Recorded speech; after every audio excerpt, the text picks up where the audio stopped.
How can I become an emotionally healthy person? Today we're going to talk about 7 things that you can do in your life to lay down a basis, a firm foundation of how to be an emotionally healthy person.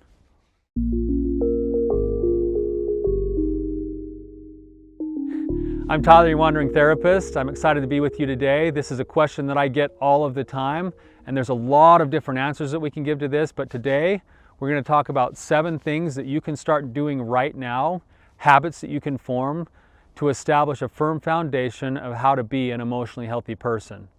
This is a skill that I learned a long time ago when I was being trained in something called Dialectical Behavioral Therapy, or DBT.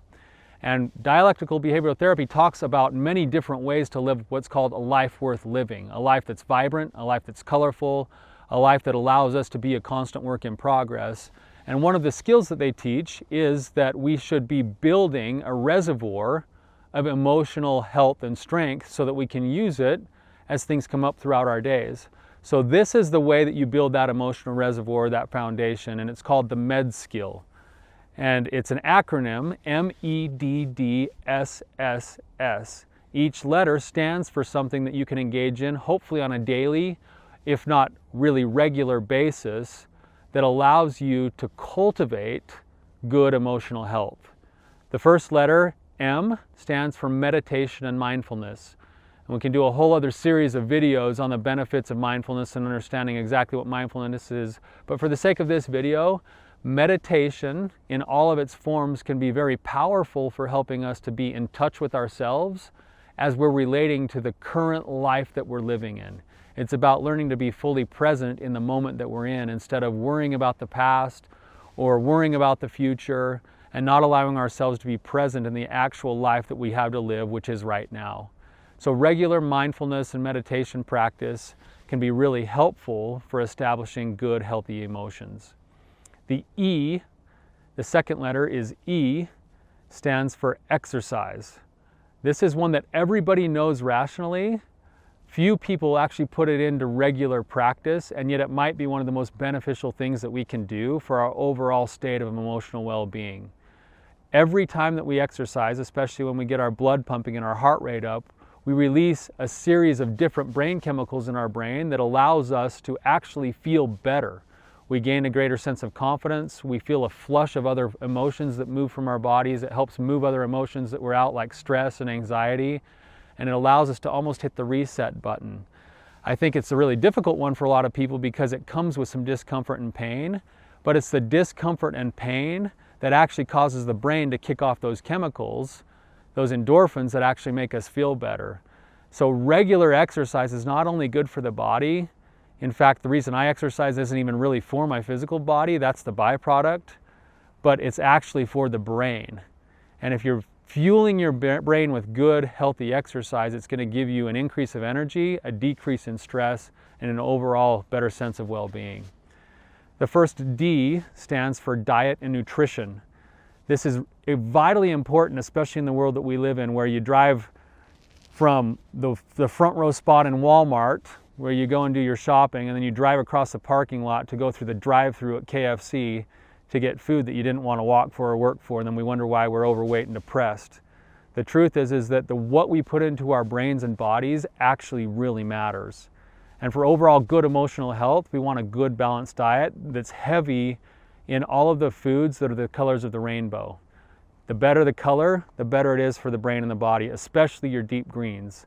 So if you're eating kale and spinach, broccoli, other good vegetables, some fruits, those things are good for your overall well-being in terms of your emotional state of being, but it also helps with being irritable throughout the day because you're not hungry and you're not depleted of the resources that you need. The second D stands for drugs as prescribed. If you're on any medications, it's important that you take those medications as prescribed, especially if they're mental health medications. Many mental health medications are designed to be something that's given consistently at a regular rate. And too often what we do is we actually manage our own medications by not taking them for days at a time and then taking extra at other times. And in doing that, we're not only setting ourselves up sometimes for possible addiction, but we're setting ourselves up for bigger waves of emotion. And so if you're on any medicine for your mental health, make sure that you're taking it consistently as prescribed. The first S stands for proper sleep.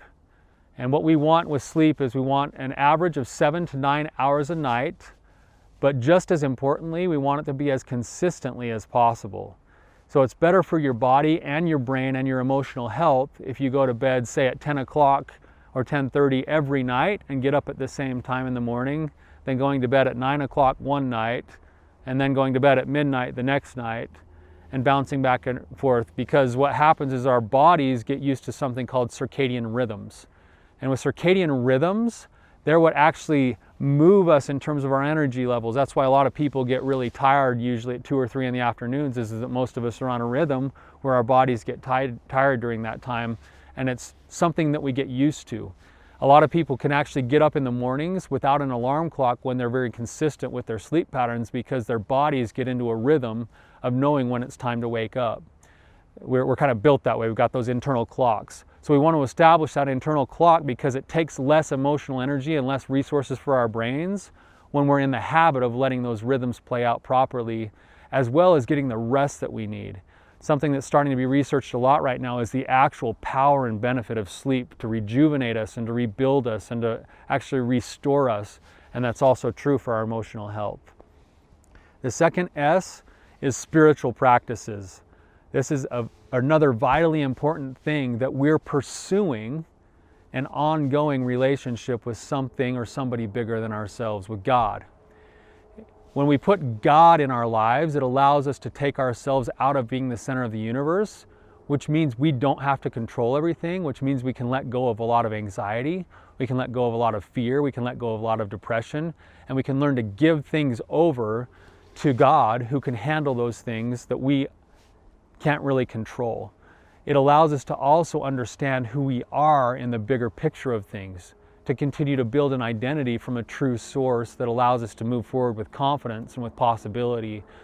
Especially as a Christian, where you believe in the power of forgiveness and the power of continued growth because of the atonement of Christ, when you're pursuing a connection with that relationship with Christ, it allows you to see yourself as a work in progress, as a flawed person who can make mistakes and grow, and therefore can be creative and continue to develop yourself instead of being stuck and feeling like a failure. The third and final S is social connection. We are social beings. Many of us think that we're better off all by ourselves, and we consider ourselves introverts, and that might be true. There's nothing wrong with being an introvert, but all of us, out of necessity, need connection with other people. We're social beings, and as such, we've got to put ourselves in situations where we're cultivating good friendships. A good friendship, good connection, good companionship with your partner actually shows in research some really incredible results, in the sense that we live longer and we struggle with fewer problems like high blood pressure and strokes and other things that go on when we're deeply connected with other people and we have close relationships. Go back through that MED skill: mindfulness, exercise, diet, drugs as prescribed, sleep, spiritual practices, social connections. The challenge for you guys today is to think about those things in your own life. Don't commit to all of them. Find one or two that maybe could use some work, and commit for a couple of weeks to trying to do those on a regular basis and establishing a habit with any one of those in the MED skill. When you get those things rolling, when they're happening consistently, you'll find that you have more energy throughout your day, you have more confidence throughout your day. When hard things come your way, you'll have more internal strength, and it will mitigate the waves of emotion that we often feel throughout the day that knock us off our feet. So good luck to you. Thank you so much for being here with me. If you found this to be valuable for you, please hit the like and subscribe button. If you're facing particular struggles that you need help with, or roadblocks that you're running into, please submit a question. I'd be happy to answer it for you.